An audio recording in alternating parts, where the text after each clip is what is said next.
සියලු දෙනාටම තෙරුවන් සරණයි. අද දිනත් අප සම්බන්ධ වන්නේ අතිපූජ්‍ය දිවිනුවර ඥානාවාස ස්වාමින් වහන්සේ විසින් සම්පාදිත සතිපට්ඨාන විපස්සනා භාවනා ග්‍රන්ථය සාකච්ඡා කෙරෙන ධර්ම සාකච්ඡාව සමගයි අද අපිට තියෙන 10 වෙනි වැඩසටහන පිටුව 71 තියෙන්නේ. අපි අදට ආරම්භ කරන්න තියෙන්නේ සම්පජඤ්ඤ පබ්බය. කායානුපස්සනාවේ සම්පජඤ්ඤ පබ්බය. ඒක අලුත් පාඩමක්. එතකොට අපි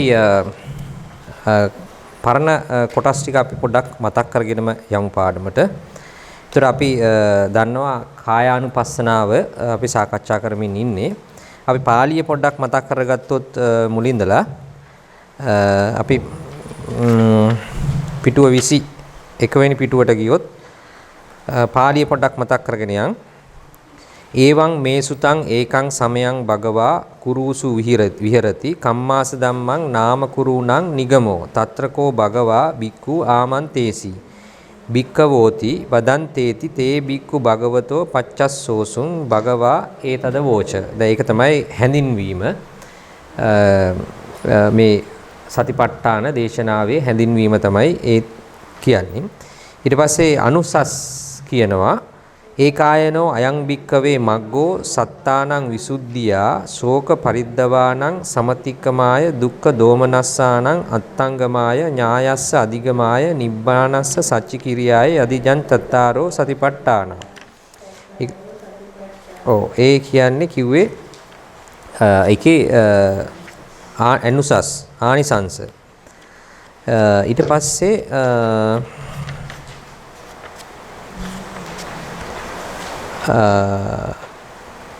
ඊට පස්සේ පිටුව 37 තියෙනවා කතමේ චත්තාරෝ ඉද බික්කවේ බික්ඛු කායේ කායානුපස්සී විහෙරති ආතාපි සම්පජානෝ සතිමා විනෙය්‍ය ලෝකේ අවිජ්ජා දෝමනස්සං වේදනාසු වේදනානුපස්සී විහෙරති ආතාපි සම්පජානෝ සතිමා විනෙය්‍ය ලෝකේ අවිජ්ජා දෝමනස්සං චිත්තේ චිත්තානුපස්සී විහෙරති ආතාපි සම්පජානෝ සතිමා විනෙය්‍ය ලෝකේ අවිජ්ජා දෝමනස්සං ධම්මේසු ධම්මානුපස්සී විහෙරති ආතාපි සම්පජානෝ සතිමා විනෙය්‍ය ලෝකේ අවිජ්ජා දෝමනස්සං. ත්‍රේ සතර සතිපට්ඨානයේ නැවත වතාවක් ඒ සතර සතිපට්ඨානයම එතන පැහැදිලි කරනවා. ඊට පස්සේ ඔන්න කායානුපස්සනාව පටන් ගන්නවා. කායානුපස්සනාව අපි දන්නවා කායානුපස්සනාවේ පබ්බ තියෙනවා 14ක්. ඒ 14 පළවෙනි එක තමයි ආනාපාන පබ්බය. ආනාපාන පබ්බය පටන් ගන්නවා කතංච පන බික්කවේ බික්ඛු කායේ කායානුපස්සී විහෙරති ඉද බික්කවේ බික්ඛු ආරඤ්‍යගතෝ වා රුක්මමූලගතෝ වා ශුඤ්ඤාගාරගතෝ වා නිසීදති පල්ලංකං ආභුජිත්තා උජුං කායං පනිදාය පරිමුඛං සතින් උපට්ඨපෙත්තා.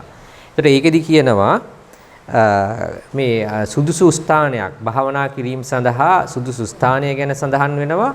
ඊළඟට ඉන්න ඉරියව්ව ඒ භාවනාව කිරීම සඳහා සුදුසු ඉරියව්ව සහ සිහිය පිහිටවන ආකාරය පිළිබඳ තමයි එතන පැහැදිලි කෙරෙන්නේ. ඊට පස්සේ ඔන්න භාවනාව කර්මස්ථානයේ අරගෙන කර්මස්ථානය පැහැදිලි කරනවා. සෝ සතෝව අස්ස සති. සෝ සතෝව අස්ස සති සතෝව පස්ස සති. තමයි ඒකට ආනාපානය ආශ්වාස ප්‍රශ්වාසයට ප්‍රශ්වාසයේ සිහිය පිහිටව නැත්නම් ආශ්වාස ප්‍රශ්වාසයේ නාසිකාග්‍රයේ සිහිය පිහිටවලා ආශ්වාස ප්‍රශ්වාසය මෙනෙහි කරනවා. එතකොට ඊට පස්සේ ඔන්න දීගං වා අස්සසන්තෝ දීගං අස්සසාමීති පජානාති දීගං වා පස්සසන්තෝ දීගං පස්සසාමීති පජානාති රස්සං වා අස්සසන්තෝ රස්සං අස්සසාමීති පජානාති රස්සං වා පස්සසන්තෝ රස්සං පස්සසාමීති පජානාති සබ්බකාය පටිසංවේදී අස්ස සිස්සාමීති සික්කති සබ්බකාය පටිසංවේදී පස්ස සිස්සාමීති සික්කති පස්සම්බයං කාය සංකාරං අස්ස සිස්සාමීති සික්කති පස්සම්බයං කාය සංකාරං පස්ස සිස්සාමීති සික්කති.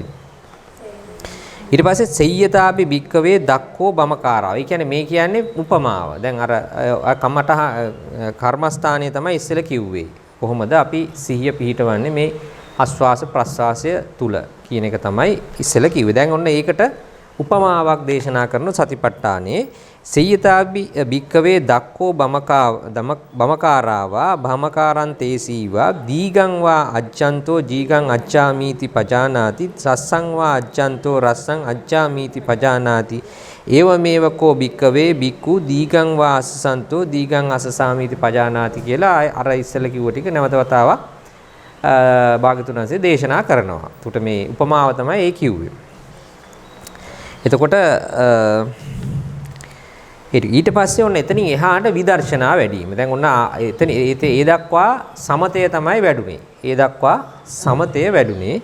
ඉතින් එහාට කොහොමද මේ විදර්ශනා වඩන ආකාරය කියනවා. ඉති අජ්ජන්තං වා කායේ කායානුපස්සී විහෙරති බහිද්ධාවා කායේ කායානුපස්සී විහෙරති අජ්ජත් බහිද්ධාවා කායේ කායානුපස්සී විහෙරති සමුදය ධම්මානුපස්සීවා කායස්මින් විහෙරති වය ධම්මානුපස්සීවා කායස්මින් විහෙරති සමුදය වය ධම්මානුපස්සීවා කායස්මින් විහෙරති අත්ති කායෝතිවා පනස්ස සති පට්ටුපච්චිතා පච්චුපට්ඨිතා හෝති යාවදේව ඥානමත්තාය පතිසතිමත්තාය අනිසිතෝච විහෙරති නචකින්චි ලෝකේ උපාදීයති ඒපංකෝ භික්කවේ භික්ඛු කායේ කායානුපස්සී විහෙරති. ඒතර මෙතෙන්දී කියන්නේ අර අපේ කය අනුව බලමින්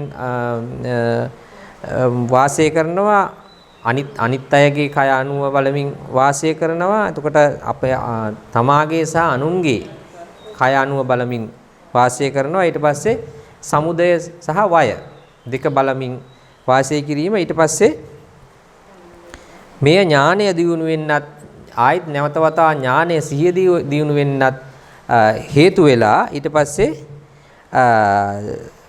තණ්හා සහ දෘෂ්ටි අසුරු කරන්නේ නැතුව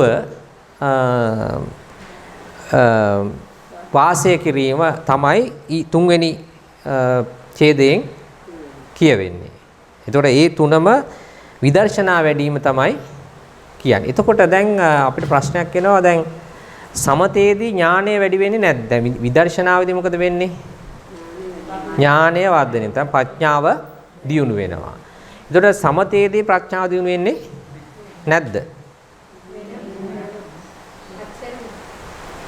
ඔව්. එතකොට ඒක කොහෙද විස්තර උනේ? එහෙම කියුණාද අපිට? අහු වුණාද? කොතනද පැහැදිලි උනේ? පැහැදිලි උනේ. දැන් අපිට මේ අපි පාඩමේ පැහැදිලි වුණ තැනක් හසු වුණාද අපිට? මේකේ හරියට පැහැදිලි වුණේ නැහැ. ඊයේ පාඩම නැත්නම් අපිට අනිත් ආනාපාන සතියේ හසු වුණාද තැන කොතනද කියලා. ඒ කියන්නේ දැන් අපි දන්නවනේ දැන් මෙතනින් එහාටනේ විදර්ශනාව වෙන්නේ. මේ දක්වා මොකද වෙන්නේ? සමතය. ඔව්. මීට කලින් පීවර 4 දක්වා සමතය වැඩුණේ. ඒතකොට සමතය ඇතුලේ ප්‍රඥාව දියුණු වෙද නැද්ද? විදර්ශනාවේදී කොහොමද ප්‍රඥාව දියුණු වෙනවා? ඒක හරි. ඒක අපිට පැහැදිලි. මොකද මේ ප්‍රඥාව කිව්වේ? සත්‍ය දැකීම. සත්‍ය දැකීම. එතකොට ඒක දියුණු වුණාද? මේ විද්‍යාර්ශනාවේදී දියුණු වෙනවා. ඒක හරි. එතකොට සමතේදී අපි මතක කරාද මෙතෙන්දී අපිට මේ පාඩමේදී අහුන්නේ නැහැ. අපිට මතකද අපි දෙවනි දැන් පීවරයන් 4ක් තියෙනෝනේ. දීගං වා අස්සසන්තෝ දීගං අස්සසාමීති පජානාති දීගං වා පස්සසන්තෝ දීගං පස්සසාමීති පජානාති. පළවෙනි එක. දෙවෙනි එක රස්සං වා අස්සසන්තෝ රස්සං අස්සසාමීති පජානාති රස්සං වා පස්සසන්තෝ රස්සං පස්සසාමීති පජානාති.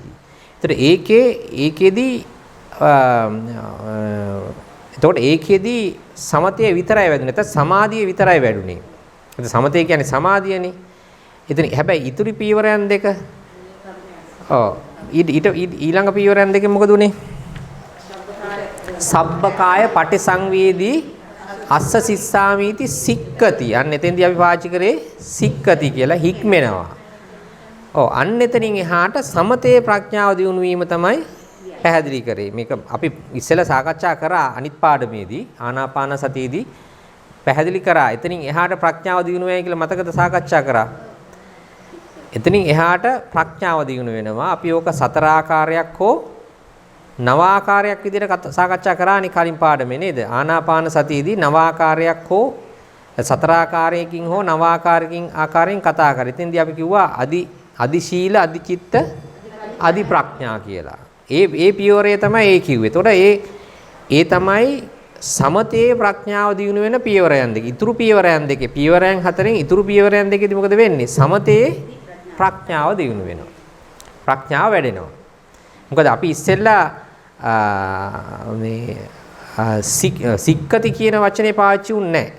හික්මුනේ නැහැ, පජානාති විතරයි. ඔව්. එතකොට සික්කති කියන එකෙන් කියන්නේ ඒ තවදුරටත් මේක අපේ නුවණ දියුණු වෙනවා. නැත්නම් අපේ ප්‍රඥාව දියුණු වෙනවා. ඥානය දියුණු වෙනවා. ඥානය දියුණු වෙනවා. එතෙන්දී. ඒ පියවරයන් දෙකේදී. හරි නේද එතකොට දැන්? එතකොට සමතේදීත් ඥානය දියුණු වෙනවා. අපිට මෙතෙන්දී හසුුන්නේ නැහැ ඒක. පැහැදිලි නේද? අපි එහෙම සාකච්ඡා කරා. අදි සීල, අදි චිත්ත, අදි ප්‍රඥා කියලා අතනින් අර පළවෙනි පියවරයන් දෙකෙන් පස්සේ තමයි ඒක දියුණු වුනේ. ඒක ආවේ. එතකොට ඒ සමතේ මට්ටම. දැන් එතනින් එහාට මේ විදර්ශනාව කෙලින්ම විදර්ශනාව මෙතනින් එහාට යන්නේ. මේකෙන් කියවෙන්නේ ඒ විදර්ශනා කොටස. දැන් අපි ඒකත් දැනගන්න එක වටිනවා මෙතෙන්දී. හරි. එතකොට ඊට පස්සේ අපි එතනින් අපි තවදුරටත් ඒක සාකච්ඡා කරන්නේ නැහැ. මොකද වෙනම අපි ආනාපාන සතිය වෙනම සාකච්ඡා කරන නිසා.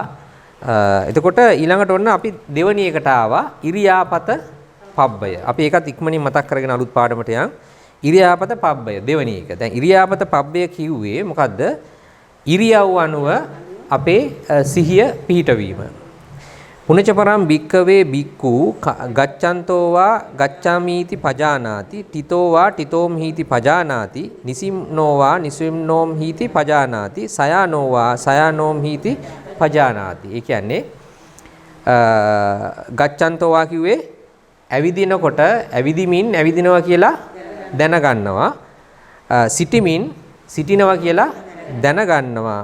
වාඩි වෙමින් වාඩි වෙනවා කියලා දැනගන්නවා. වැතිරෙමින් වැතිරෙනවා කියලා දැනගන්න. වැතිර සිටමින් වැතිර සිටිනවා කියලා දැනගන්නවා. හරි. ඒ ප්‍රධාන ඉරියව් හතර. අපේ ඉරියව් හතර. එතකොට ඒ ඉරියව් හතරේ සිටිනා විට ඒ ඉරියව් හතර පැවැත්වීමේදී ඒ ඉරියව්වේ ඉන්නවා කියලා නිවැරදිව දැනගන්නවා. එතකොට ඒ දැන ගැනීම තමයි අපි ඉරියාපත පබ්බේ පළවෙනි කොටස.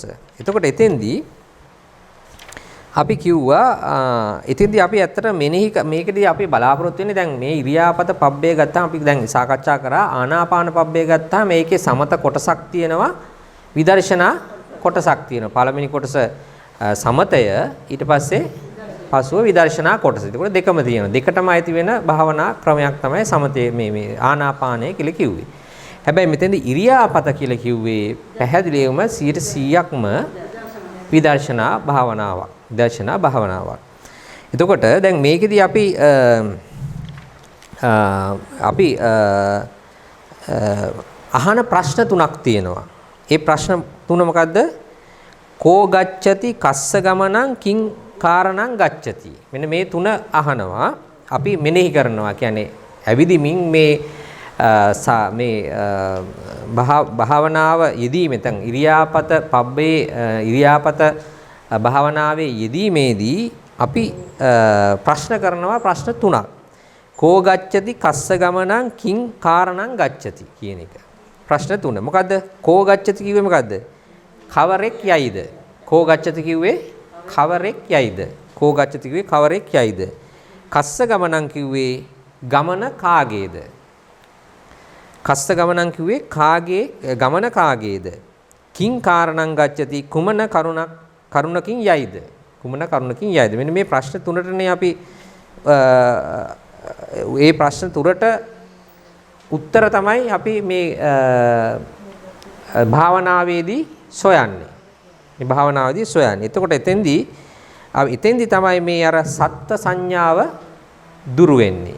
මේ ප්‍රශ්නවල උත්තර මෙනෙහි කරනකොට තමයි මේ සත්ත්ව සංඥාව දුරු වෙලා අපි ඒකට කියනවා සම්පජානනය.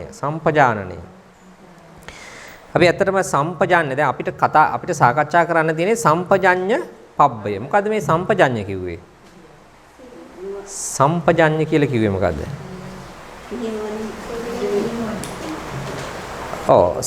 නුවණ ඥානය. සම්පජඤ්ඤ කිව්වේ ඥානය. එතකොට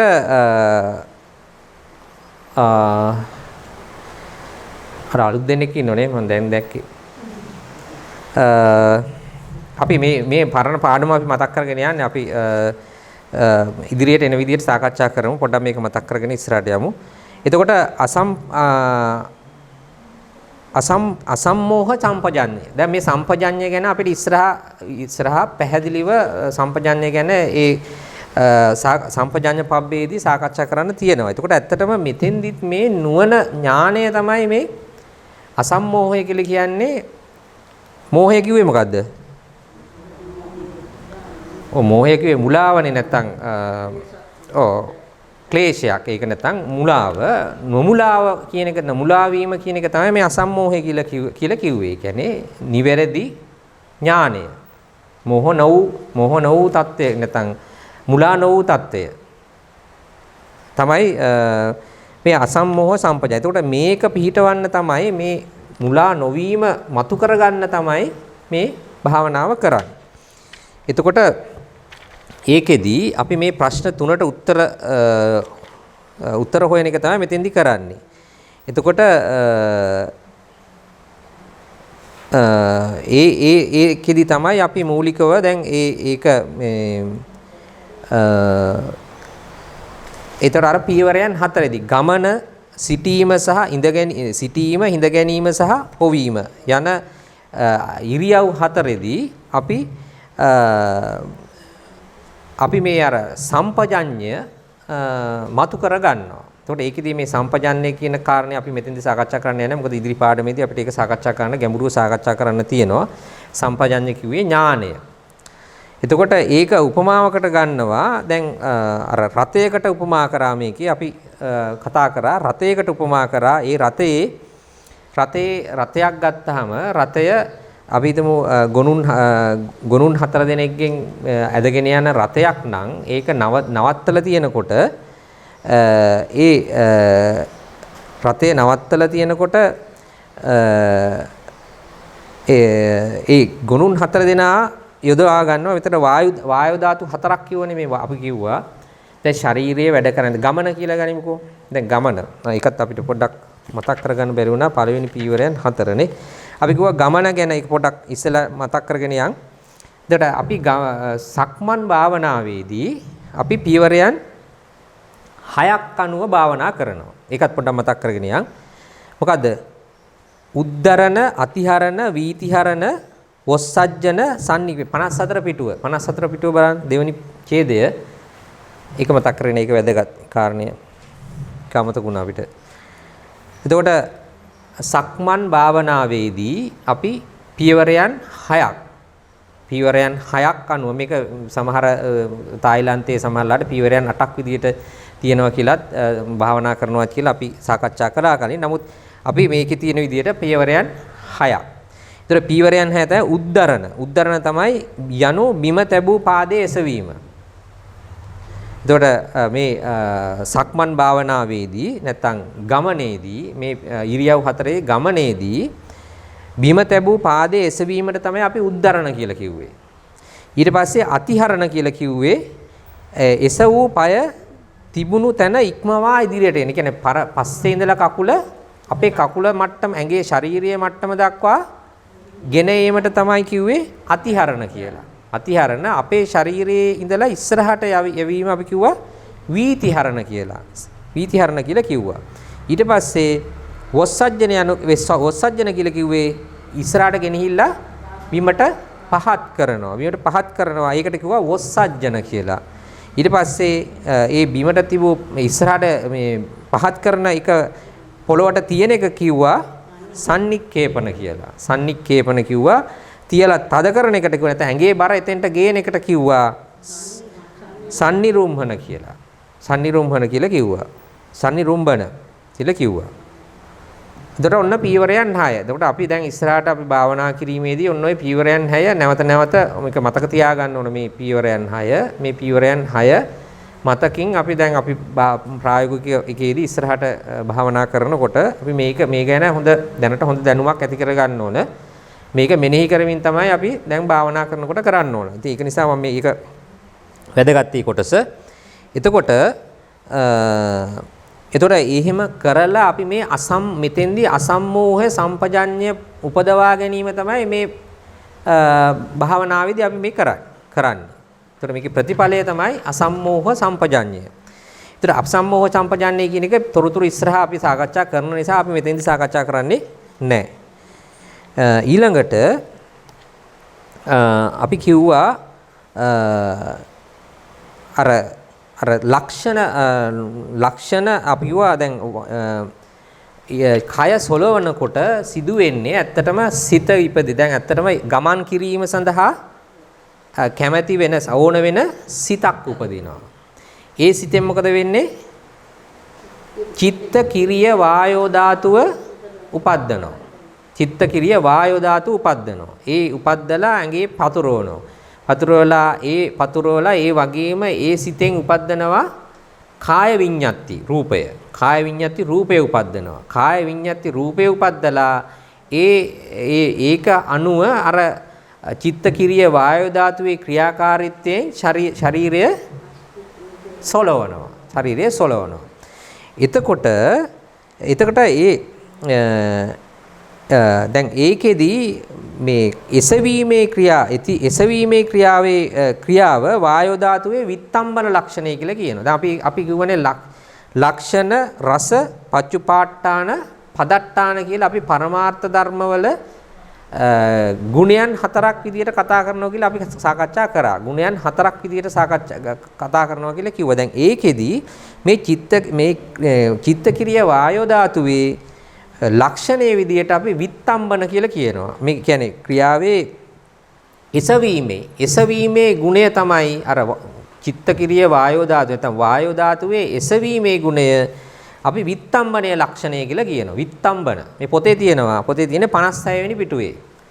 56 වෙනි පිටුවේ එහි අදහස කියන කොටසේ තියෙන්නේ මේ විත්තම්බන ලක්ෂණයේ විදියට විත්තම්බන ලක්ෂණය.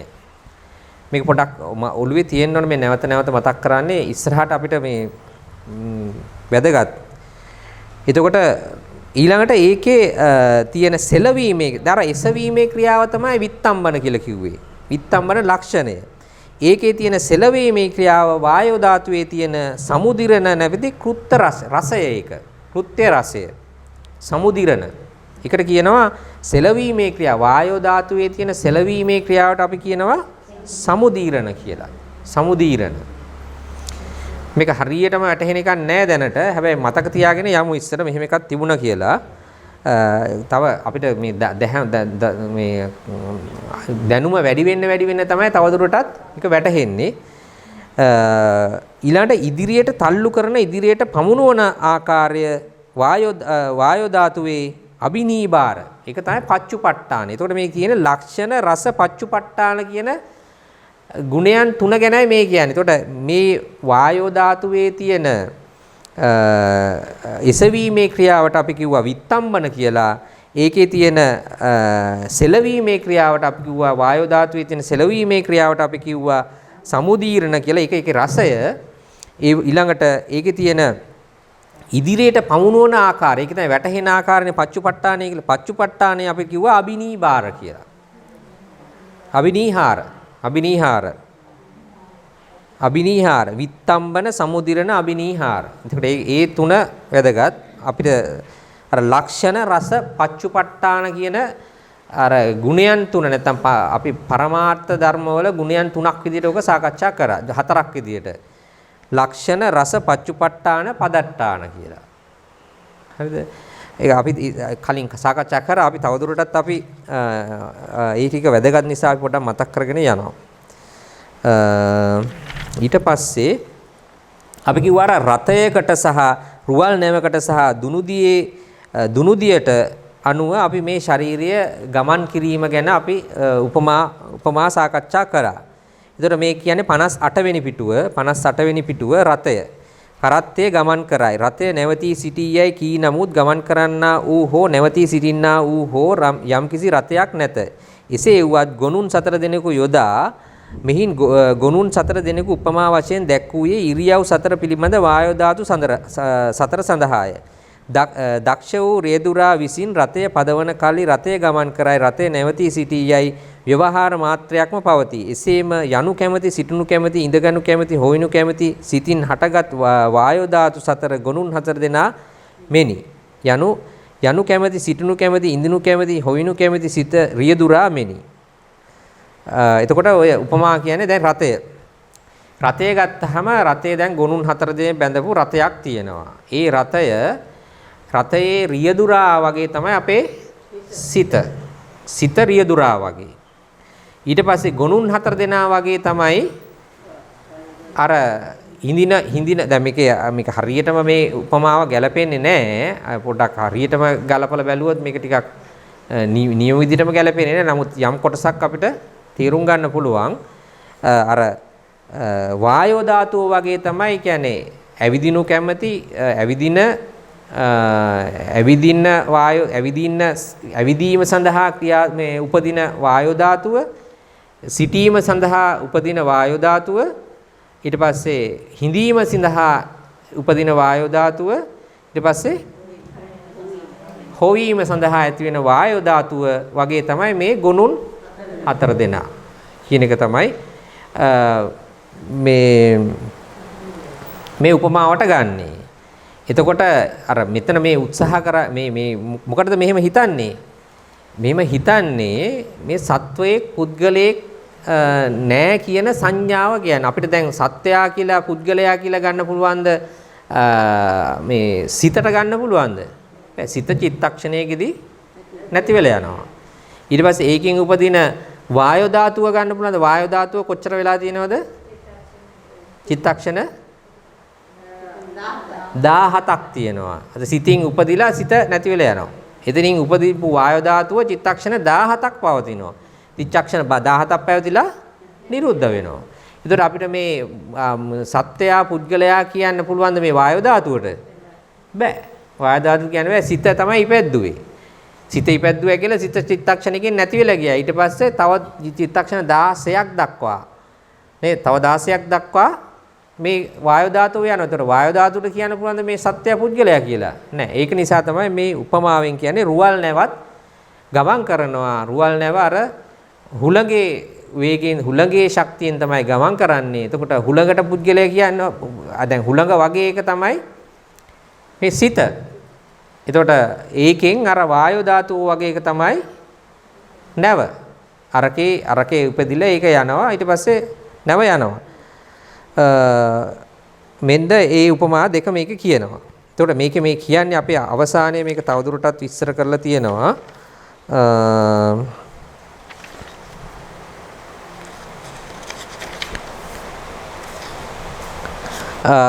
පෙරලා ගන්න 67 වෙනි පිටුව 67 වෙනි පිටුවේ 67 වෙනි පිටුවේ දැන් මේකේ අර පැහැදිලි කිරීම තියෙන අවසාන ඡේදයේ තියෙනවා කායෝතිවා 50 යන තන්නි යෑම් ආදී වශයෙන් පැවති රූපකය පමණක් ඇත්තේ යෑම් ඊම් ආදිය සිදු කරන්නා වූ සත්වයක් නැත පුද්ගලයෙක් නැත ස්ත්‍රියක් නැත පුරුෂයෙක් නැත ආත්මයක් නැත ආත්මයට අයිති සැප ආස්වාද ස්වල්පයක්කුත් නැත ගමන ආදිය සිදු කරන මමයයි කිය යුත්තේක්ද නැත මට අයිති ආස්වාද ස්වල්පයකුත් නැත ගමන් ආදිය සිදු කරන කිසිවෙක් නැත කිසිවෙකුට අයිති සැප ආස්වාද ස්වල්පයකුත් නැතයි මෙසේ ඒ යෝගී පුද්ගලයාට සිහිය එළඹ සිටියා වේ. ඔන්න ඕක තමයි දැන් මේ අවසානයේ මේ භාවනාවේ ප්‍රතිඵලය. දැන් මේ ටික උපද්දව ගන්නව තමයි මේ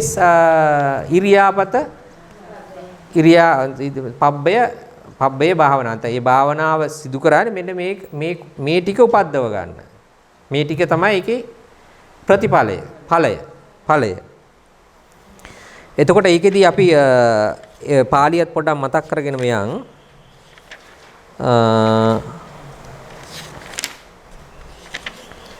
එතකොට ඉරියාපත පබ්බය අපි පළවෙනි පාලිය කිව්වා. අලුත් පාඩමට එනවා 71 වෙනි පිටුව සම්පජඤ්ඤ පබ්බය. පුනච්ච පරම් භික්ඛවේ භික්ඛු අභික්ඛන්තේ පටික්ඛන්තේ සම්පජානකාරී හෝති.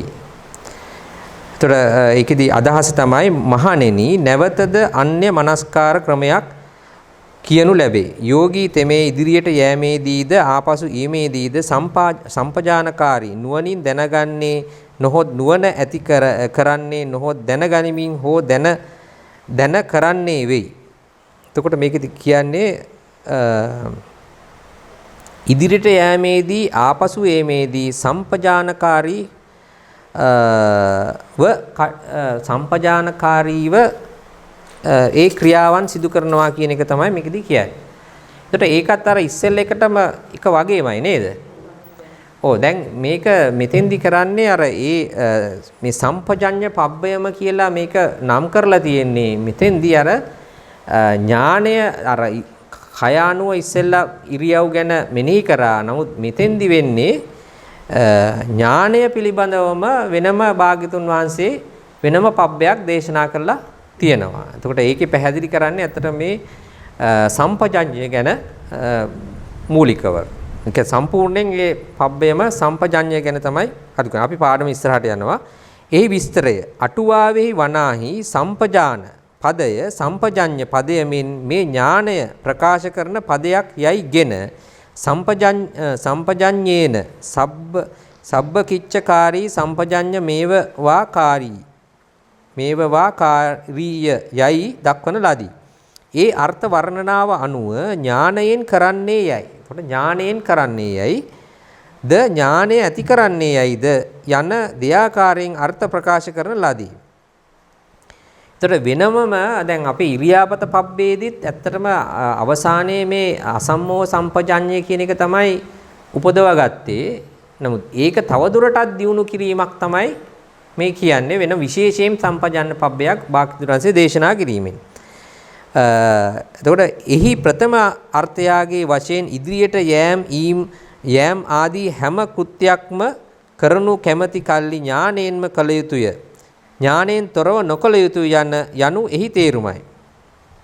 ඒතර සම්පජඤ්ඤ පබ්බයෙන් කරන්නේ හැම ඉරියව්වක්ම මේ ඥාණයෙන්ම සිදු කළ යුතුයි කියන ඥාණයෙන්ම සිදු කිරීම තමයි මේකේ මේ පබ්බේදී මේ වෙනවම භාවනා කොටසක් වෙනවම මේ දේශනා කරලා තියෙන භාග්‍යවතුන් වහන්සේ හැම ඉරියව්වක්ම කියන්නේ ඥාණයෙන් තොරව සිදු නොකළ යුතු සියල්ල ඥාණයෙන්ම කළ යුතු කියන අර්ථයෙන් දෙවැනි අර්ථයාගේ වශයෙන් ඉදිරියට යෑම් ආදී කරන කල්ලි ඥානයේ ඉපදිය යුතුයයි කියන ලදී. තවද දැනගනිමින් හෝ දැන කරන්නේ යයි කියන ලද දෙවැනි අර්ථය වශයෙන් වනාහි සම්පජානෝ හුත්වාකාරී සම්පජානකාරී යන ශබ්දය ණය අනුව වචනාර්ථය ප්‍රකාශ කිරීම සුදුසුයයි හැඟෙනවා හැර එය නියම අර්ථයේ කෙලින්ම දක්වන ලද වචනාර්ථයක්මය. මෙකී අර්ථයේ හැටියට ඉදිරියට ගමන් කිරීම ආදිය පැවැත්වීමේදී දැන කළ යුතුය නොදැන නොකළ යුතුය යන අදහස පැහැදිලි වෙයි. මොකද දැන කළ යුතුය නොදැන නොකළ යුතුය දෙකම එකයි නේද?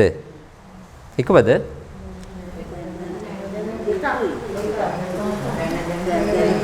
දැන කළ යුතුය නොදැන නොකළ යුතුය. මොකද අර්ථ දෙක? දන්නේ නැත්තම් නොකළ යුතුයි. එතකොට තමයි අර දැන් ස්වාමින් වහන්සේලා දැන් ඒ කර්මස්ථානයේ අමතක වුණොත් දැන් ඉස්සරහට යනවා. ගිහිල්ලි වෙලා ඔන්න තේරෙනවා දැන් ඔන්න කර්මස්ථානය අමතක වුණා කියලා. දැන් මොකද කරන්නේ? ආපස්සට හිටපු තැනට යනවා.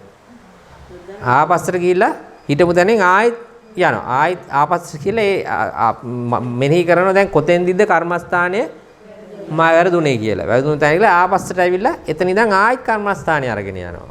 ආන ඒක තමයි නොදැන නොකළ යුතුය. නොදැන නොකළ යුතුය. හරි නේද? ඒක තමයි ඒකේ අර්ථය. ඒතර අර්ථ දෙකක් එතන තියෙනවා.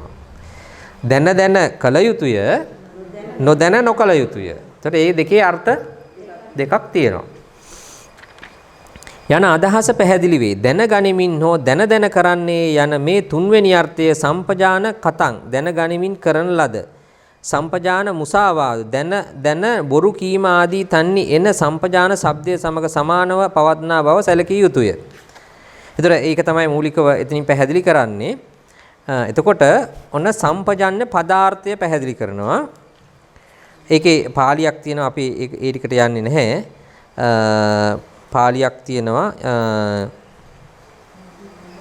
දැන් ටීකා පාඨය මේ කියන්නේ යනු නිर्देशයේ එන සම්පජාඤ්ඤ පදයේ පිළිබඳ ටීකා පාඨය මුලදී තියෙනවා. අපි ඒක කියන්නේ නැහැ. ඊට පස්සේ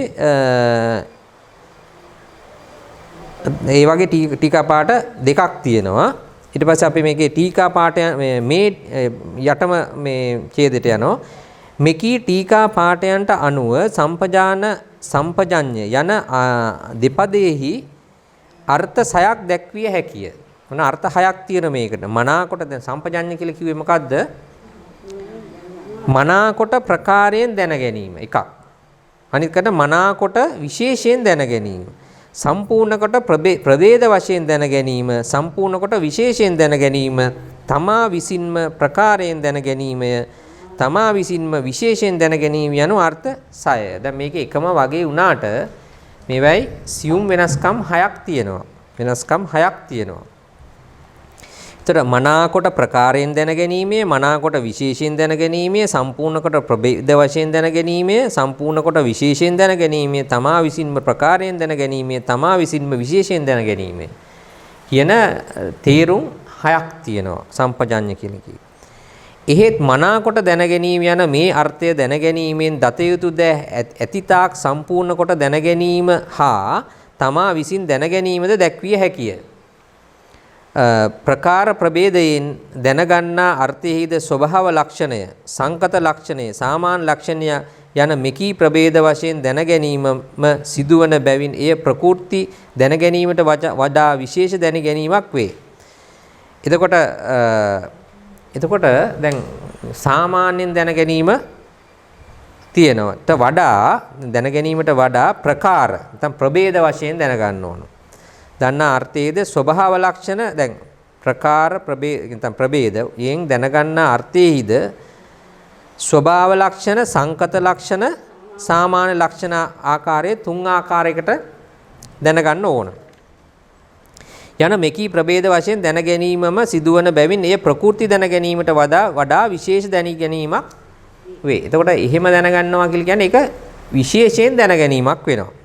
එයින් උද්දේශ වාරේ සම්පජානෝ යන පදයට මනාකොට ප්‍රකාරයෙන් දැනගන්නේය යන එක අර්ථයක්ම දක්වන ලදී. මෙතන්හි අර්ථය කෙටි කරනු පිණිස ඥානය යයි කියා හෝ දැන ගැනීම යයි කියා හෝ යන මෙපමණක්ම කියන ලදී. එතකොට මේ ඥානය කියලා කිව්වේ මේ සියල්ලම ඇතුළු වෙන එකට තමයි මේ ඥානය කියලා කිව්වේ. ඒතර මේ සියලු ආකාරයකට තමයි පොදු වචනයක් විදිහට ඥානය කියලා කිව්වේ. ඥානය හෝ දැන ගැනීම හෝ යන මේ අර්ථයන්ගෙන්ද ඉහත දැක් වූ අර්ථ 6ම දක්වන ලදැයි දත යුතුය. එතකොට මෙතන මේ ඥානය මෙතන අපි කිව්ව සම්පජඤ්ඤ කියන නැත්නම් ඥානය කියලා කිව්වහම මේ සියලු විදියට දැන ගැනීම තමයි මෙතන මේ සම්පජඤ්ඤ කියලා කියන්නේ. නැත්නම් ඥානය කියලා කියන්නේ මේ සියලු ආකාරයෙන් දැන ගැනීම. දැනගන්නා ඥානය යනුවෙන් ඇති සැටි දැනීමම උදුරා දක්වයි. වරදවා දැනීම නොදක්වයි. එතකොට මෙතෙන්ද කියන්නේ වරදවා දැනීම මොකක් හරි වරදවා තේරුම් ගත්තොත් ඒක ඥානයද නැත්නම් ඒක සම්පජඤ්ඤයද? නෑ ඒක සම්පජඤ්ඤය නෙවෙයි. හරියටම නිවැරදිවම දැන ගැනීම තමයි සම්පජඤ්ඤය වෙන්නේ. ඒකේ පොඩ්ඩක් හරි අපි දන්නේ නැත්නම් ඒක සම්පජඤ්ඤය වෙන්නේ නෑ. දත යුතු දෑ සියල්ල සම්පූර්ණ කොට දැන ගැනීමෙන්ම ඇති සැටි දැන ගැනීම සිදුවේ. එතකොට හරියට මේක ඇති සැටි දැන ගන්නවා. එතකොට ඒ කියන්නේ මොකද්ද මේ? එහෙනම් අපි දැනගන්න ඕනේ ඒක මොන මට්ටමින්ද? ඇති සැටි හරියටම දැනගන්න කොහොමද දැනගන්න ඕනේ? පරමාර්ථයෙන් දැනගන්න ඕනේ. පරමාර්ථයෙන් දැනගන්න ඕනේ නේද? ඊට මෙහාදී ප්‍රඥප්තියෙන් දැනගත්තොත් හරියටම දැනගත්තද අපි? නෑ.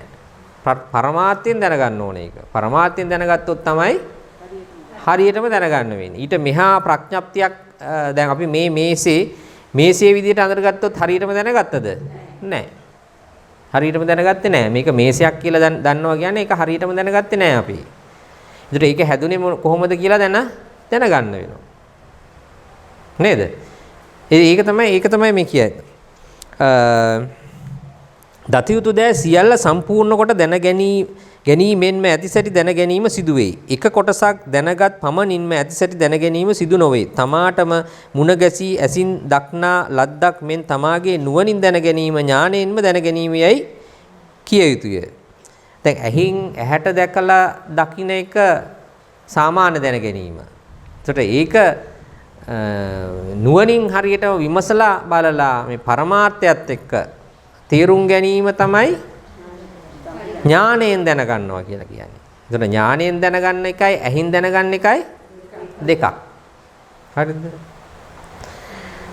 අනුන්ගෙන් අසන්නට ලැබී දැන ගැනීම වනාහි විදර්ශනා විශේෂ ඇතිවිය හැකි ඥාණයට ලං වූ දැන ගැනීමකුදු නොවන්නේ. අඩු ගානේ දැන් අනුන්ගෙන් ඇහලා කියන එකක් නම් දැන් ඇහැට දකින්න එක ටිකක් හරි ප්‍රත්‍යක්ෂයි. හැබැයි කවුරු හරි කිව්ව එකක් දැනගන්නවයි කියන්නේ ඥාණයට කිට්ටු වෙච්ච එකක්වත් නෙමෙයි. කියන එක තමයි කියන්නේ.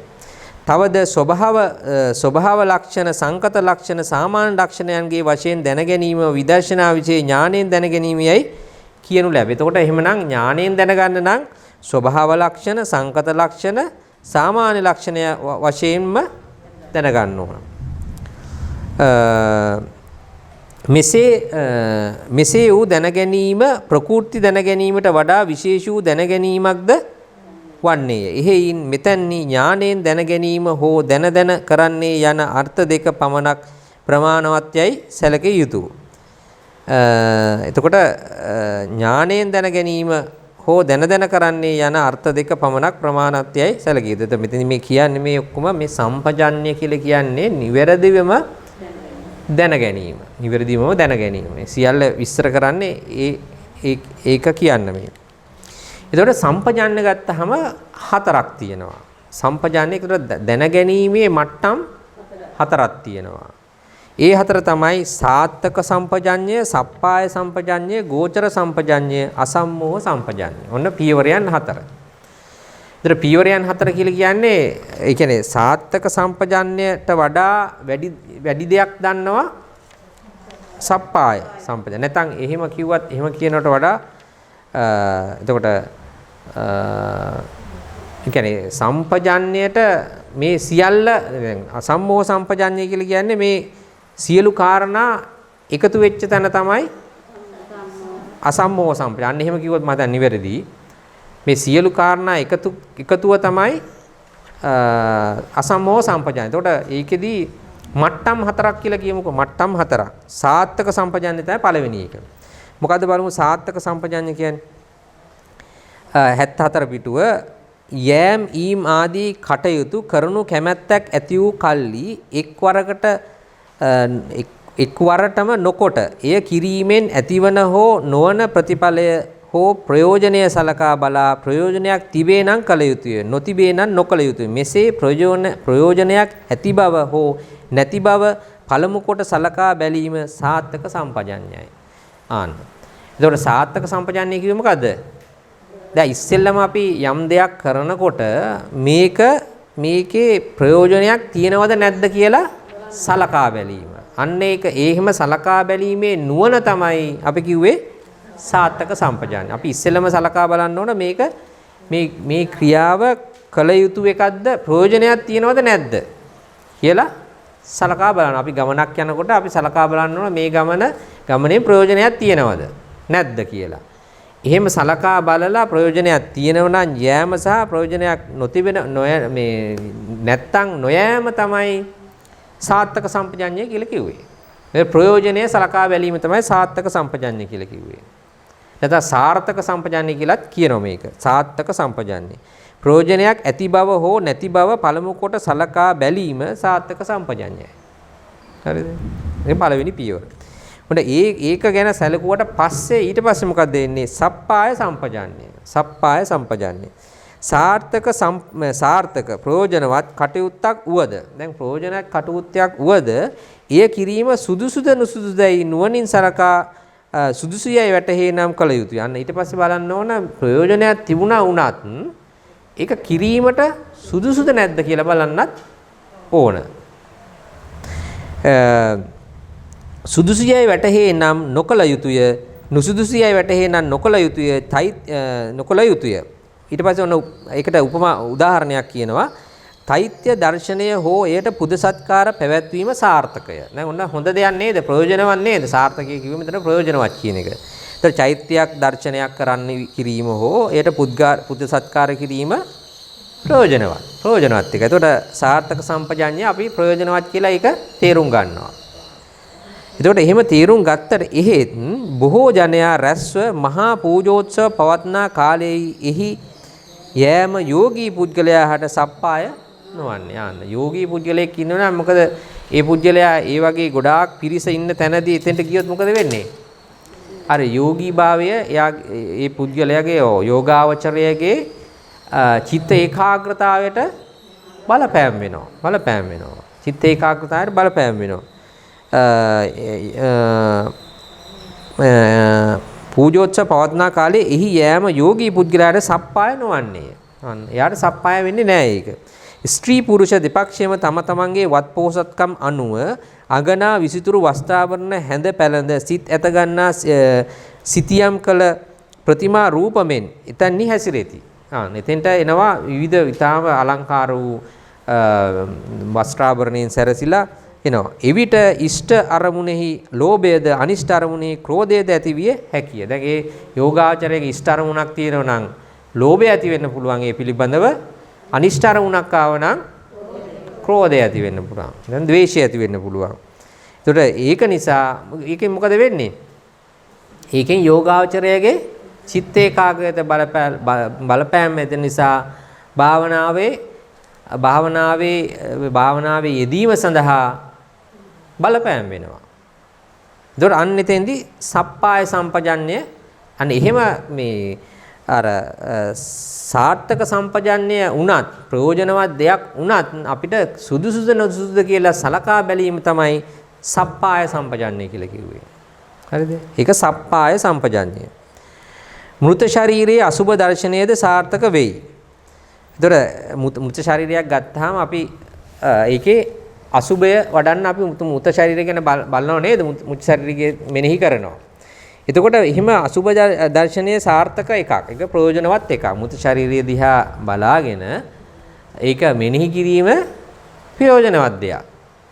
එතකොට නවසීත විතකයේදී අපි බලනවා අසුබ දසයේදීත් අපි මෘත ශරීරය දිහා බලනවා. හැබැයි එහෙත් පුරුෂයා හට ස්ත්‍රී මෘත ශරීරය හා ස්ත්‍රිය හට පුරුෂ මෘත ශරීරයද සප්පාය නොවේ. එතකොට අපි එහෙම ප්‍රයෝජනයක් දෙයක් උනත් අරක සුදුසු නැහැ. සුදුසු නා කියලා කියන්නේ එතෙන්දී සප්පාය සම්පජඤ්ඤය තමයි ඒ සුදුසු නුසුසු බව තේරුම් කරගන්නේ මෙන්න මේ සප්පාය සම්පජඤ්ඤය. සබාග මෘත ශරීරයක් දැකීමම සප්පාය. සබාග කිව්වේ මොකද? සබාග කිව්වේ ඒකම වර්ගයේ. ඒ වර්ගයේම මෘත ශරීරයක් බැලීම සබාග විසභාග. සබාග විසභාග. මතකයි නේද ওই වචන දෙක ආවනේ කලින්. සබාග විසභාග. ඒතර විසභාග මෘත ශරීරයක් දිහා අපි බලන්නේ නැහැ. යෝගාවචරය බලන්නේ නැහැ. සබාග එකක්ම තෝරගන්න වෙනවා. ධර්ම ශ්‍රවණයද සාර්ථක වෙයි. දැන් ධර්ම ශ්‍රවණය ප්‍රයෝජනවත්. එහෙත් සාමාන්‍ය කටයුතු සඳහා ජනයා රැස් වූ ස්ථානයේද වැඩ කටයුතු බහුල ස්ථානයේද පුරුෂයා විසින් ස්ත්‍රියට හා ස්ත්‍රිය විසින් පුරුෂයාට රහසිගතවද දහම් දෙසීම සප්පාය නොවේ. අන්න ඒ අවස්ථාවේදී ඒක සප්පාය නොවේ. මේ සාත්තකයි හැබැයි සප්පාය නැහැ. සාත්තකයි සාත්තක සම්පජඤ්ඤය සාත්තක සම්පජඤ්ඤයයි හැබැයි සප්පාය නැහැ. සප්පාය නැහැ.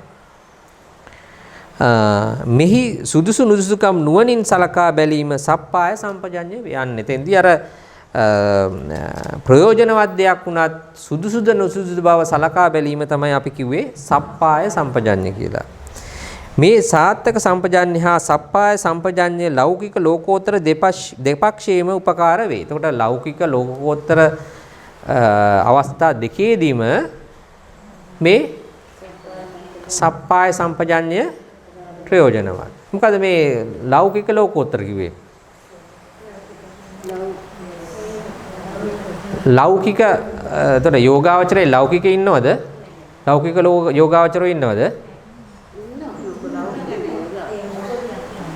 ඉන්නවද නැද්ද? ඉන්නවද නැද්ද? කවුද? ඇයි සමත භාවනාව ලෞකිකයිනේ. සමතය ලෞකිකයි. ලෝකෝත්තර මොකද්ද? විදර්ශනාව ලෝකෝත්තරයි. ඒ දෙකේ වෙනස තේරෙනව නේද? දැන් අපි සමතේ කරන්නේ මොකටද? ධාන ලඩන්නනේ ධාන ලබා ගන්න. ඒවා ලෞකික භාවනා ක්‍රම. සමත නීවර යටපත් කරලා ධාන උපදවන්න. ඒතර ධාන ඔක්කොම ලෞකිකයි. ලෝකෝත්තර නැහැ. ලෝකෝත්තර වෙන්නේ අපි දන්නවා ලෝකෝත්තර සිත් 8යිනේ තියෙන්නේ. සිත් 8 මාර්ග සිත්නේ. මාර්ග සිත් 4යි ඵල සිත් 4යි. ඒතකොට ඒක තමයි ලෝකෝත්තර. ඒතර ලෝකෝත්තර තමයි මේ සතිපට්ඨානයේ විදර්ශනා භාවනාව. තමයි ලෝකෝත්තර වෙන්නේ. ලෞකික වෙන්නේ සමතය. සමත කර්මස්ථාන 40. එතකොට එතෙන්දී මේකෙදි කියන්නේ මේ සප්පාය සම්පජඤ්ඤය ලෞකික ලෝකෝත්තර දෙපක්ෂයටම සලකා බැලිය යුතුයි. දෙපක්ෂයම යෝගාවචරය දැන් ලෞකික යෝගාවචරයක් ඉන්නවා ලෝකෝත්තර යෝගාවචරයක් ඉන්නවා. මේ දෙන්නටම සප්පාය සම්පජඤ්ඤය සැලකිය යුතුයි. දෙදෙනාම සැලකිය යුතුයි. ඉතර මෙකී සම්පජඤ්ඤ දෙකින් යුක්ත වූ කල්ලි ලෝකෙහිද උසස් තත්වයක් ලබාගත හැකිය. සමත විදර්ශනා පිළිබඳ සමාධිය හා ප්‍රඥාවද ශීඝ්‍රව ලැබිය හැකි වෙයි. එහෙත් මේ සම්පජඤ්ඤ දෙක සමතය හෝ විදර්ශනාවද නොවේ.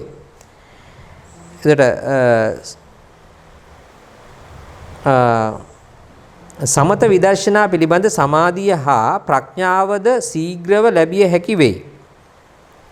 එතකොට මොකද මේ කිව්වේ මෙකී සම්පජඤ්ඤ දෙකින් යුක්ත වූ කල්හි. එතකොට මේ සම්පජඤ්ඤ ඒ කියන්නේ මේ කිව්වේ සාර්ථක සහ සප්පාය සම්පජඤ්ඤ දෙකින් යුක්ත වූ කල්හි ලෝකෙහිද උසස් තත්වයක් ලබාගත හැකියි. ඒ කියන්නේ අපි මේක කියන්නේ සාමාන්‍ය ලෞකික දැන් ඇත්තටම මෙතෙන්දි මේ කියන්නේ යෝගාවචරයේ නොවන කෙනෙකුට උනත් කියන එක තමයි මේ කියන්නේ.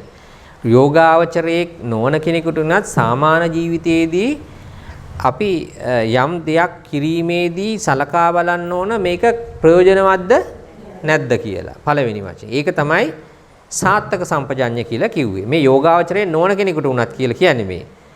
එතකොට ඊට පස්සේ අපි සලකා බලන්න ඕන මේක ප්‍රයෝජනවත් දෙයක් වුණත් මේක කිරීමට සුදුසුද නැද්ද කියලා. ඒක තමයි සප්පාය සම්පජඤ්ඤය කියලා කිව්වේ. ඒක තමයි මේ කියන්නේ. හැකිය. සමර්ථ විදර්ශනා පිළිබඳ සමාධිය හා ප්‍රඥාව ශීඝ්‍රව ලැබිය හැකි වේ. දැන් ඒකෙන් මේක සලකා බැලීමේදී ශීඝ්‍රව ලබා ගන්න පුළුවන් මේ සමත සහ විදර්ශනා දෙකම. ඒත් මේ සම්පජඤ්ඤ දෙක සමතය හෝ විදර්ශනාවද නොවේ. දැන් මේ දෙක ලැබුණයි කියලා ඒක මේ සමතය වෙනවද? නෑ. විදර්ශනා වෙනවද? නෑ. මේ මට්ටම නෑ. ඒක ලබා ගැනීමට මූලික පියවරයන් දෙකක්. සමත විදර්ශනාවන්ට උපකාර වන අත්තිපාරමක් වැනිය. දැන් මේක සමතය ලබා ගැනීම සමත භාවනාව ඉදිරියට දියුණු කිරීමටත් විදර්ශනාව දියුණු කිරීමටත් අත්තිපාරමක් වෙනවා මේ සාත්තක සම්පජඤ්ඤය සහ සප්පාය සම්පජඤ්ඤය. පාරිහාරික ප්‍රඥායයිද විසුද්ධි මාර්ගයේ මෙයට නම් තියෙන ලද. ඒක නිසා මේකට කියනවා පාරිහාරික ප්‍රඥා කියලා. ඒ කියන්නේ අර මේ මූලික අඩිතාලමක් වන ප්‍රඥාව නිසා පාරිහාරික ප්‍රඥා කියලා විසුද්ධි මාර්ගයේ සඳහන් වෙන බව පැහැදිලි කරනවා. ඊළඟට තමයි ඔන්න ගෝචර ඊළඟ පියවර ඔන්න ගෝචර සම්පජඤ්ඤය. සාත්තක සම්පජඤ්ඤය සාත්තක සප්පාය සම්පජඤ්ඤ දෙක සම්පාදනය කළ සමත යෝගියා විසින් ගන්නා සමත කර්මස්ථාන අරමුණද විදර්ශනා යෝගියා විසින් ගන්නා උපාදානස්කන්ධ පංචක සංඛ්‍යාත අරමුණද ගෝචර සම්පජඤ්ඤය නම් වේ. අන්න ඊට පස්සේ මේ සාත්තක සම්පජඤ්ඤය දැන් ඒ කියන්නේ මොකද්ද මේ දැන් මෙතෙන්දී අපිට සලකන්න වෙන්නේ ගන්නා වූ එතකොට මේ සාත්තක සප්පාය සම්පජඤ්ඤ දෙක සම්පාදනය කළ සමත යෝගියා විසින් ගන්නා සමත කර්මස්ථාන අරමුණද විදර්ශනා යෝගියා විසින් ගන්නා උපාදානස්කන්ධ පංචක සංඛ්‍යාත අරමුණද ගෝචර සම්පජඤ්ඤය නම් වේ. එතකොට දැන් මේ කියන්නේ මොකද්ද? එතකොට මේ කියන්නේ අපි හිතමු දැන් ඔය අර මුත ශරීරය ගැන කිව්වා. එතෙන්දී අපි කිව්ව අපි කිව්ව සමත කෙනා ගන්නෙ මොකද්ද? දස අසුබනේ. විදර්ශනා කෙනා ගන්නේ මොකද්ද? නව සීවිතික නෑ. මූත්‍ර ශරීර ගත්තාම මතකද ඒක? නව සීවිතක එන්නේ කොහෙද? නව සීවිතික එන්නේ කොහෙද?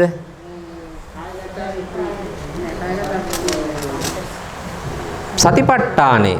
සතිපට්ඨානේ කොහෙද? සතිපට්ඨාන කීයක් තියෙනවද? හතරයි. කායානුපස්සනාවේ. කායානුපස්සනාවේ. කායානුපස්සනාවේ භාවනා ක්‍රම කීයක් තියෙනවද? 14යි. 14න් අන්තිම 9 නේද? අන්තිම 9 තමයි නව සීවති කිව්වේ. ඒ ටික විදර්ශනා. එතකොට සමතය කරන්න පුළුවන් ද මුත්‍ර ශරීරයක් භාවිතා කරලා? බැරිද? ඇයි දසසුබ? දසසුබ වල ඉන්නේ ඒත් මුත්‍ර ශරීරයේ තියෙන මට්ටම් 4 මට්ටම් 10ක්. ඒක බලලා පුළුවන් නේ විදර්ශනා මේ සමතය කරන්න පුළුවන්. සමතය කරන්න පුළුවන්. එතකොට එතෙන්දී අපි කියමු දැන් මම කිව්වේ දෙක මේ අපිට ගලපන්න ඕන නිසා සමතය සහ විදර්ශනා. එතකොට මෘත ශරීරයක් දිහා බලාගෙන මුද ශරීරයක් අරගෙන අපිට සමතය කරන්නත් පුළුවන්. මුත ශරීරයක් අරගෙන විදර්ශනා කරන්නත් පුළුවන්. එතකොට සමත භාවනාව කරනවා කියලා කියන්නේ මුත ශරීරය අරගෙන දස අසුබ කියලා කියනවා අපි ඒවට. ඊට පස්සේ විදර්ශනා කරනකොට සතිපට්ඨානයේ කායානුපස්සනාවේ නවසීවතිකේ. හරිනේ? හරි නේද? එතකොට එතෙන්දී අපි හොයලා බලන්න ඕන දැන් මුත ශරීරය මේ භාවනාවට මුත ශරීරය ගන්නවද නැද්ද? ඒක මොකද්ද? සාත්තක සම්පජඤ්ඤය. ඊට පස්සේ අර ඉස්සෙල්ලා කිව්ව උපමාව වගේ උදාහරණය වගේ අපි අර විස භාග එකක් ගන්නෙ නැහැ. විස භාග එකක් නම් නොගෙන ඉන්නවා. විස භාග එකක් නම් නොගෙන ඉන්නවා. මොකද අපේ අරමුණට යන්න බැරි වෙනවා. හරි නේද? අන්න ඒක තමයි මේ කියන්නේ මෙතන. ඒතර අරමුණනේ ගන්න වෙන්නේ දැන් අපි යෝගාවචරයට වැදගත් වෙන්නේ මේක කරනවද නැද්ද? මේක සුදුසු කරන ප්‍රයෝජනවත්ද නැද්ද? සුදුසුද නැද්ද? ওই දෙකනේ ගන්න වෙන්නේ. ඒතර මේ යෝගාවචරයට මොකද්ද ගන්නෙ? කර්මස්ථානේ. යෝගාචරයට වෙන වැඩ කරන එක නෙමෙයිනේ මේ වාහනයක් ගන්නවද නැද්ද කියන එකද යෝගාචරය බලන්නේ. මේ ගේ ගන්නවද නැද්ද? මේ ඉඩම ගන්නවද නැද්ද? මේක සුදුසු නැද්ද? ප්‍රයෝජනවත්ද නැද්ද? ප්‍රයෝජනවත්ද නැද්ද? සුදුසු නැද්ද? කියන හොයන එකද? නෑ යෝගාචරය හැමතිස්සෙම කර්මස්ථානයනේ බලන්නේ. හරි නේද? යෝගාචරයත් එක්ක හරියට හැමතිස්සෙම සම්බන්ධ වෙන්නේ කර්මස්ථානේ. යෝගාවචරය කිව්වේ ඒකනේ. කර්මස්ථානය ගන්න නිසානේ යෝගාවචරය කිව්වේ. ඒතර කර්මස්ථානය ගැනීමේදී මේක සුදුසුද නැද්ද කියලා ප්‍රයෝජනවත්ද නැද්ද සුදුසුද නැද්ද කියලා බලන එක තමයි මෙතෙන්දී බලලා සප්පාය සම්පජාන්නේ කිව්වේ. ඊට පස්සේ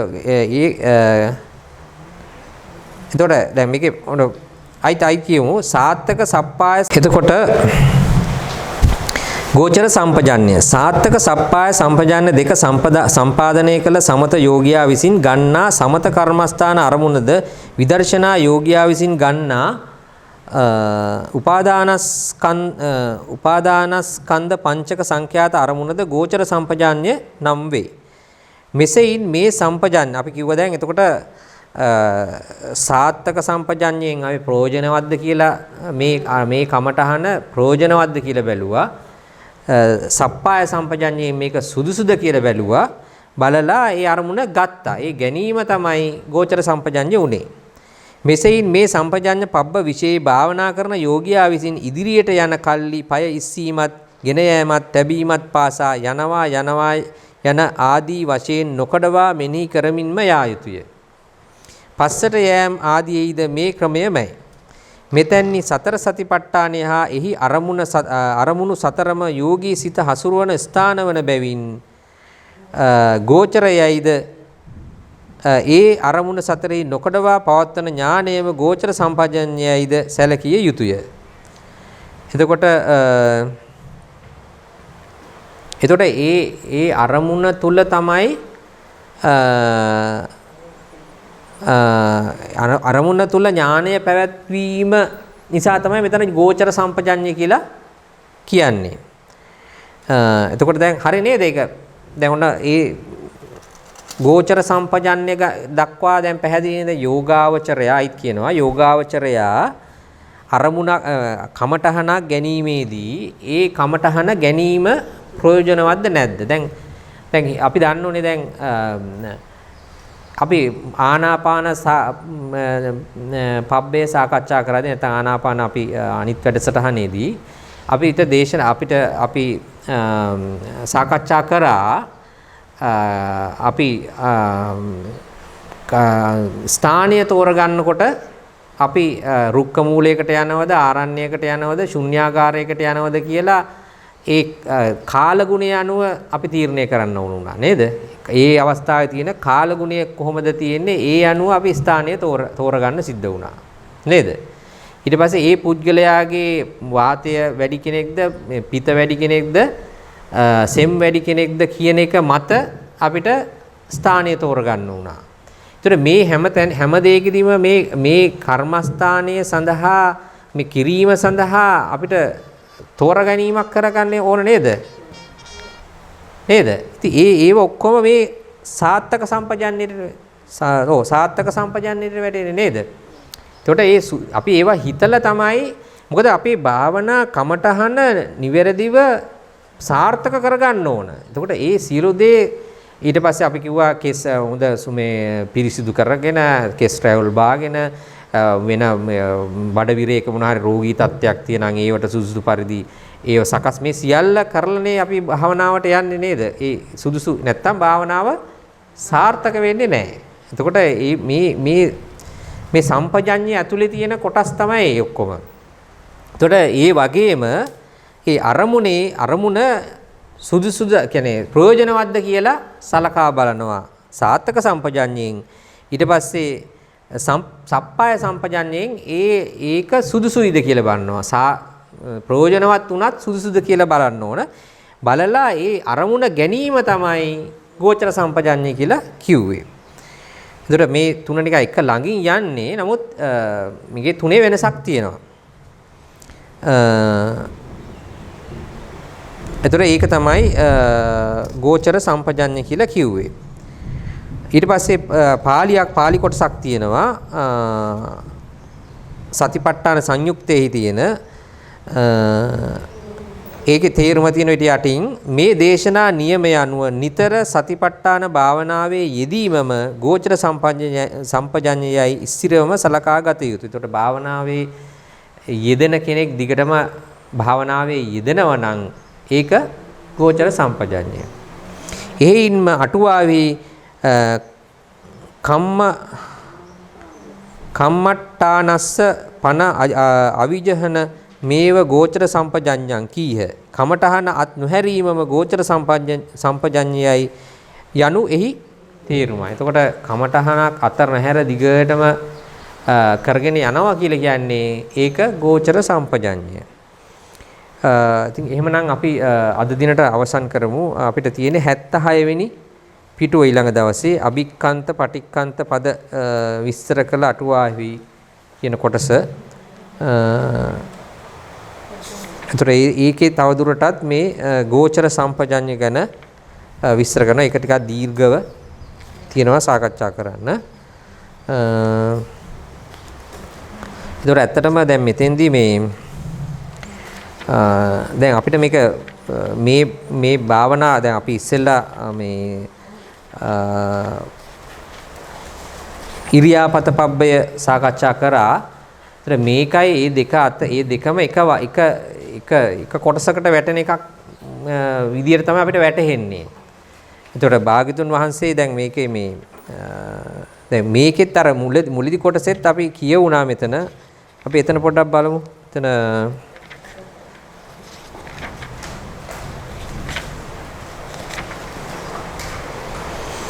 මෙතන කියවන 61 වෙනි පිටුවේ බලන්නකෝ 60 පිටුවේ පොඩ්ඩක් ඒකත් පොඩ්ඩක් බලන්න. අපිට එතෙන්දී අපි ටිකක් මේ කොටසදී අපි මේක පොඩ්ඩක් මග ඇරලා ගියා.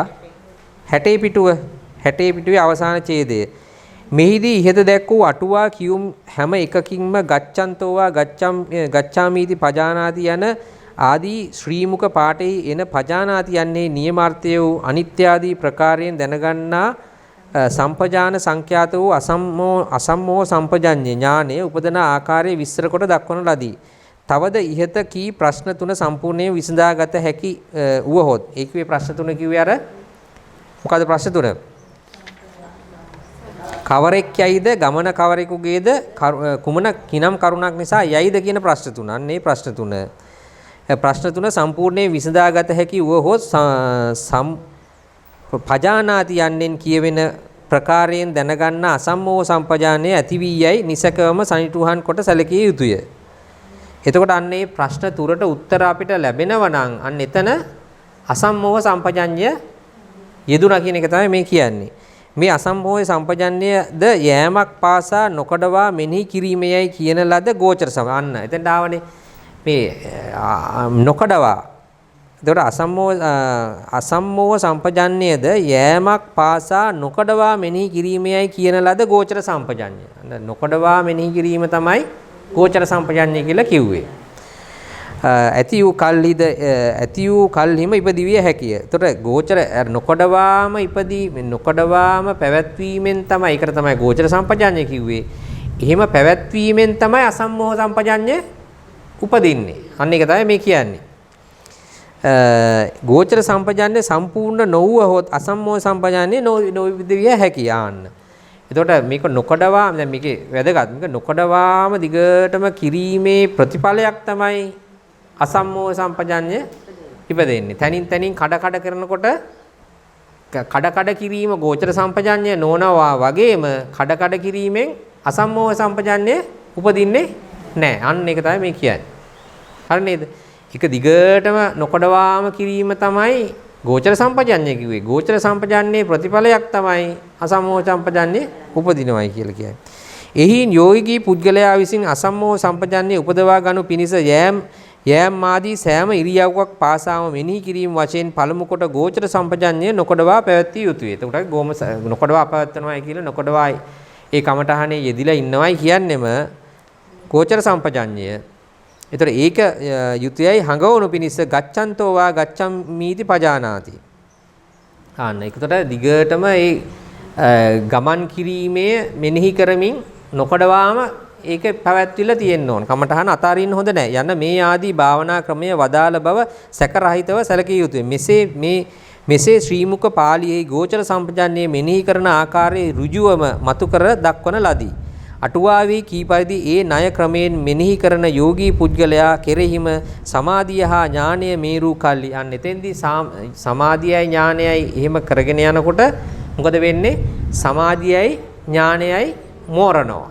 අන්නේ මෝරපු කල්ලි අසම්මෝහ සම්පජාන්නේ උපදන ආකාරය මතුකොට දක්වා ඒ පාලි ණයම සාධක කරන ලදී. එතකොට එහෙම ගෝචර සම්පජන්යෙන් නොකඩවාම අර කමඨහන මෙනෙහි කරගෙන යෑමේදී තමයි සමාධිය සහ ඥානය මෝරන්නේ නැත්තම් දියුණු වෙන්නේ. ඒ දියුණු වීම තමයි අසම්මෝහ සම්පජන්ය කියලා කියන්නේ. හරිනේ? අපි මේ කොටස ගියවතාවේ පොඩ්ඩක් මගහැරලා ගියා හරියටම සාකච්ඡා කරේ නෑ. ඒකයි අපි එතෙන්ට නැවත වතාවක් ගියේ. එවනම් අද දිනට අපි අවසන් කරනවා. අපි ලබන සතියේ ඊටු ටික එතන ඉඳලා සාකච්ඡා කරනවා. සිළු දෙනාටම තෙරුවන් සරණයි.